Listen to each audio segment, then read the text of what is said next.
especial para todos. Aquí bienvenidos a Flow con Florido, porque pase lo que pase, tenemos que fluir, pero lo interesante es que seamos muy conscientes porque cada acción que desarrollamos hoy va a generar una consecuencia en el futuro y poder estar entrevistando personajes del continente americano que son muy influyentes en el desarrollo de lo que van a ser los países, las naciones, las ciudades, y por eso estamos aquí en la ciudad de Bogotá con un invitado supremamente especial. Él es Julián Uzcategui, uno de los concejales más jóvenes de Colombia, yo diría que del mundo hoy en día, que tienen esa Punto, capacidad sí, de gobernar.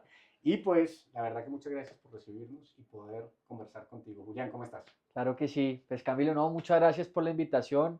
De verdad que un honor estar aquí. Un saludo también muy especial para todos. Bueno, Julián, cuéntanos un poquito. ¿Quién es Julián Uzcategui?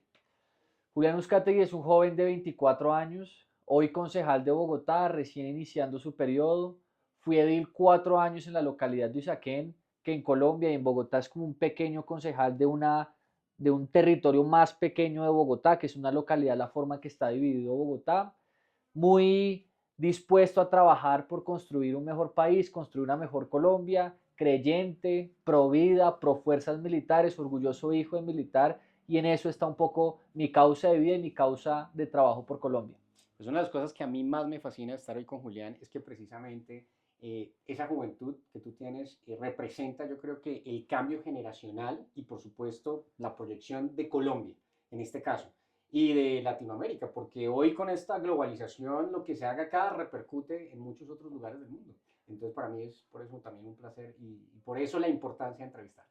No, muchas gracias. Yo sí creo que son los jóvenes los que tienen que tomar también las banderas y los que tienen que asumir un liderazgo importante en Bogotá, en el país y en el mundo, con ideas frescas, buscando renovar y oxigenar. Y esa ha sido también la motivación de iniciar tan joven en la política y estamos, bueno, en esa tarea. Bueno, entremos un poquito a hablar aquí de Bogotá. Bogotá es la capital de Colombia. Eh, Hemos visto que tú has criticado, digamos, o más bien has hecho ciertas sugerencias al alcalde de Bogotá. ¿Te consideras un concejal de oposición? No, nosotros no estamos declarados en oposición al alcalde mayor Carlos Fernando Galán. Como partido oficialmente asumimos una postura de independencia, lo que nos permite acompañar las iniciativas que creemos son beneficiosas, son positivas para Bogotá, pero de la misma forma y con la misma fuerza rechazar y señalar aquellas iniciativas que sentimos son negativas para Bogotá. Desafortunadamente hay muchas problemáticas en la ciudad, problemáticas de seguridad, de infraestructura, hay problemáticas de pobreza, de empleo, de emprendimiento, y por eso hemos sido tan vehementes en pedir propuestas, en pedir medidas urgentes para contrarrestar cada una de estas problemáticas, pero por supuesto que también hemos estado ahí para aplaudir las buenas iniciativas, las buenas decisiones que se empiezan a materializar en buenos resultados. ¿En qué consideras que está sobre todo fallando este alcalde? Yo creo que Carlos Fernando Galán está fallando en dos cosas, en la falta de decisión y también en la falta de autoridad. Bogotá viene de 4 años muy difíciles con la alcaldesa Claudia López, donde se desordenó completamente la ciudad, se desordenó el espacio público, se desordenó la seguridad, se desordenó la malla vial, y por eso siento que, y esperábamos que el alcalde Carlos Fernando llegara a tomar decisiones y a tomar y a enviar mensajes de autoridad, que aquí está el Estado, que aquí están las instituciones, pero lastimosamente no ha sido así. Se demoró 6 meses en nombrar los alcaldes locales cuando es un ejercicio que usualmente toma 3 o 4 meses.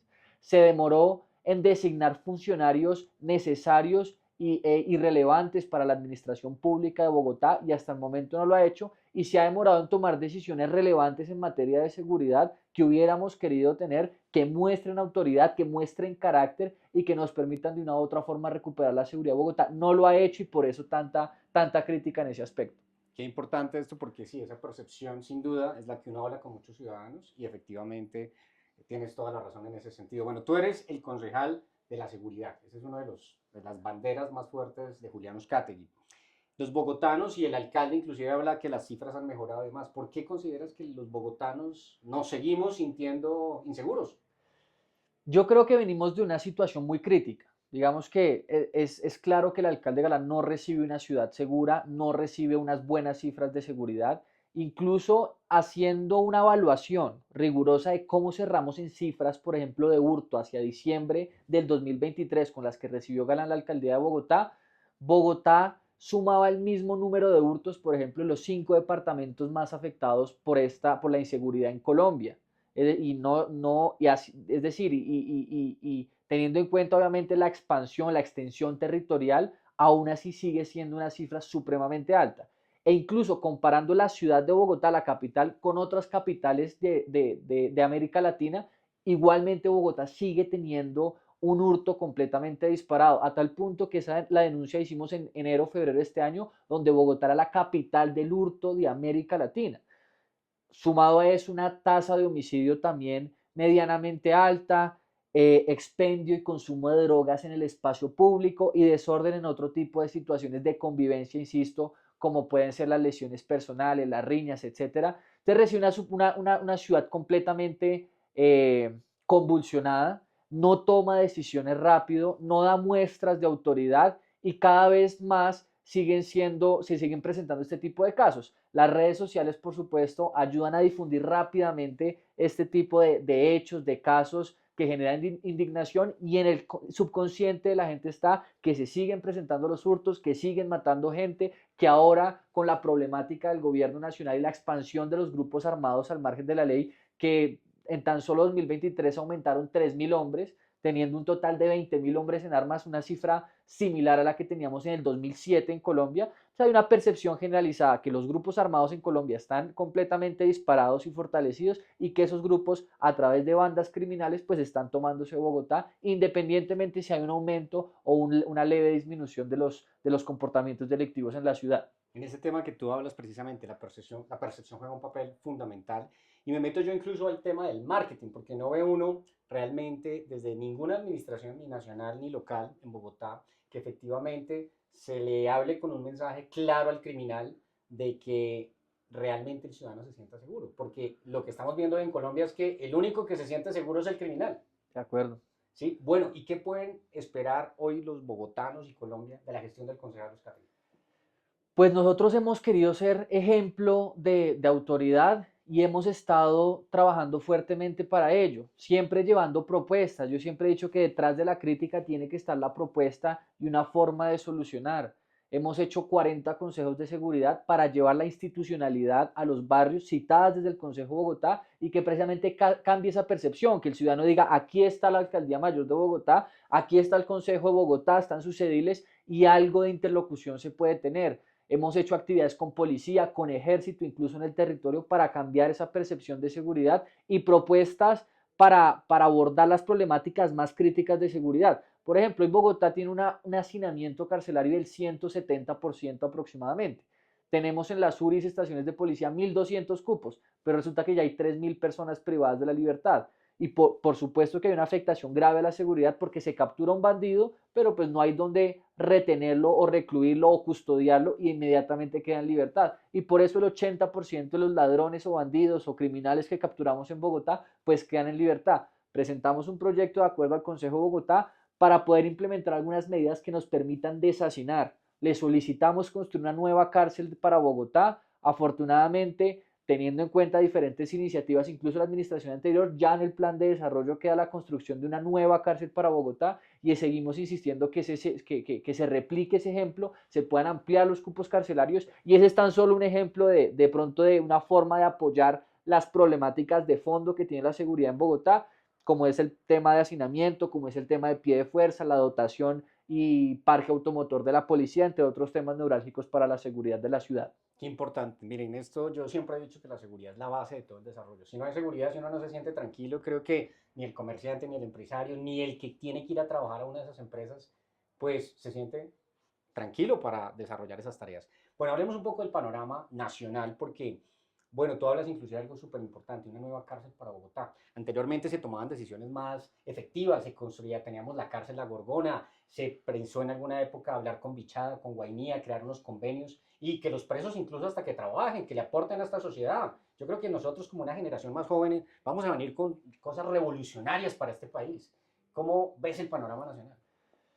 Por supuesto que lo que pasa en Colombia tiene implicaciones y efectos en una ciudad como Bogotá, más aún siendo la capital, y esperaríamos tener esos avances también en el sector nacional. Adicionalmente, que las autoridades nacionales tienen competencias sobre temas que afectan la seguridad, como puede ser el tema migratorio, por ejemplo, en algunos casos que hay que reconocerlo y hay que evaluarlo muy bien. Una población migrante que en ocasiones viene a trabajar, que viene, es una mano de un capital humano altamente calificado, pero hay otro porcentaje de migrantes que vienen a hacer lo que no se debe hacer, que vienen a cometer todo tipo de delitos, y ese control lo tiene la nación, y lastimosamente son las ciudades los que pueden padecer ese tipo de influencias o liderazgos negativos como criminales que migraron de otros países. El gobierno nacional primero ha sido muy laxo con los grupos armados ilegales, ceses al fuego con diferentes grupos armados, complacientes nombrándolos como gestores de paz supuestamente para dialogar y para que sean ejemplos de paz, pero esto lo que ha permitido es que se sigan fortaleciendo este tipo de criminales y que otras bandas y otros grupos quieran seguir ese ejemplo para tener también ese tipo de beneficios y gozar de esa libertad. Ha sido supremamente laxo con la erradicación de cultivos ilícitos, que hoy tenemos cerca de 280.000 hectáreas de coca en Colombia que se transforma en cocaína, que terminan exportando a diferentes países del mundo como Estados Unidos. Volvimos a ser el primer exportador de coca del mundo y lastimosamente los países centroamericanos y norteamericanos están consumiendo esta sustancia, y esa es la gasolina para que los grupos armados pues puedan comprar más armas, puedan contratar más hombres e insisto, lleguen a los niveles que tenían en el 2007 en ocupación de municipios. 922 municipios de Colombia en este momento con presencia del Clan del Golfo, ELN y FARC, y por supuesto que eso tiene implicaciones nefastas en muchos otros temas, en inversión extranjera, en creación de empresa, en generación de empleo, en todo tipo de temas. Entonces preocupa mucho la situación del país, además de otros actos, casos de corrupción que ya son bueno, de conocimiento común, mejor Correcto, dicho. de la falta de conciencia de quienes tienen la capacidad y la oportunidad de llegar a un cargo público, administrar en pro de los colombianos, y no, como que les tiene una mente muy pobre, ¿no? Veo a mucho funcionario público grande de Colombia pensando muy chiquito, pensándose en robarse la minucia, Sí, de y tenemos acuerdo. un país por construir. Tocaste unos temas, wow, que nos pudiéramos quedar aquí horas. El tema de inmigración, ¿no? O sea, Colombia es nuevo en la construcción de leyes de inmigración a raíz de la problemática de Venezuela. O sea, nos ha tocado vivirlo, y creo que ahí vamos en ese proceso. Somos nuevos realmente, como lo decíamos. Esta generación es la que está llamada a organizar el tema migratorio.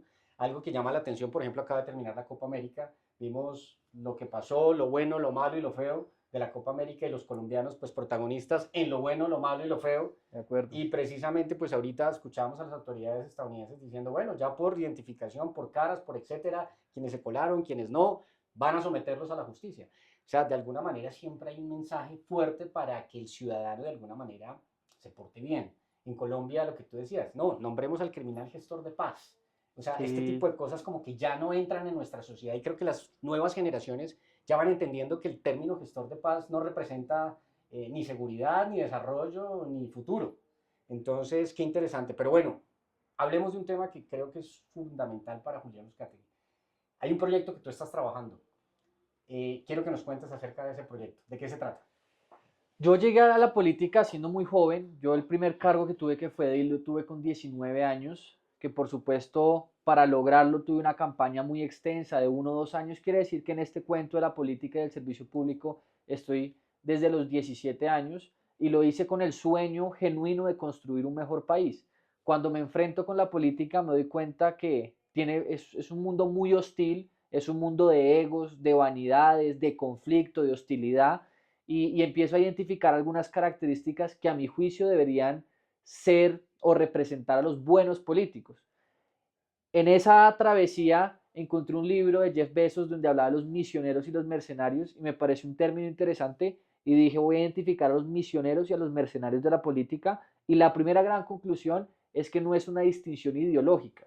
Uno tiene misioneros y mercenarios de izquierda, de centro y de derecha, y la segunda gran conclusión es que este país lo vamos a cambiar cuando sea gobernado por misioneros y no por mercenarios, y haciendo la política un mundo de misioneros con pocos mercenarios, porque lastimosamente siempre los habrá, y no un mundo de mercenarios con unos cuantos misioneros como hay hoy en día. Características como el carácter, precisamente el misionero tiene que tener carácter, porque carácter para defender sus principios, carácter para defender lo que piensa, carácter para defender lo que se debe hacer. Un misionero tiene que ser leal, leal a sus principios, leal a las personas con las que está construyendo país, con las que está construyendo proyecto. Hay muchas características, otros dicen por ejemplo, que debe tener motivación, que debe tener pasión, que debe ser honesto, que debe ser franco, en fin, digamos, múltiples características, virtudes y capacidades que debe tener para poder liderar un país más allá incluso de la ideología. Por supuesto que necesitamos personas con buenas ideas, con ideas frescas, con ideas probadas, con ideas de desarrollo, pero sobre todo con valores y con principios porque carezcan de los mismos. Daniel Javif, que ha cogido mucha fama en estos últimos años, él en su primer libro hablaba de los imbéciles con doctorado. Nosotros no necesitamos personas con muchas capacidades cuando carecen de valores y principios, porque llegan con todo tipo de títulos, de diplomas, pero llegan es a robar y a satisfacer un interés personal por encima de un interés común, y esas personas son las que no necesitamos. Qué importante esto.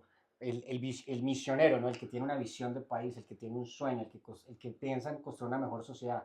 Y el mercenario, el que está listo para lo que lo llamen, y para robar, y para lo que sea, y mover la política a la mala, y como sea, pero estar ahí en el poder. Yo incluso que era el proyecto, empecé a escribir un libro que se llama Misioneros y Mercenarios, donde a través de mi experiencia les digo a los jóvenes, sí, a las nuevas generaciones que quieren liderar este país, cómo ser un misionero y no un mercenario. Pero por supuesto que a mí me falta mucho por aprender, todavía sigo siendo muy joven, entonces busqué misioneros de la política, ya con más trayectoria, a preguntarles, bueno, cómo ser un misionero y cómo no ser un mercenario. Y de esas entrevistas hay material, información muy buena, pero rescato una frase que preciso fue con mi hermano José Jaime, donde él me decía que Álvaro Gómez Hurtado, un gran político colombiano, decía que entre más autoridad se tiene, menos poder se necesita. Y una de las conclusiones es que el misionero está en búsqueda constante o permanente de autoridad. Y esa autoridad se consigue con tolerancia, con respeto, con buenas prácticas, con formación, con un alto grado intelectual, mientras que el mercenario está buscando siempre poder.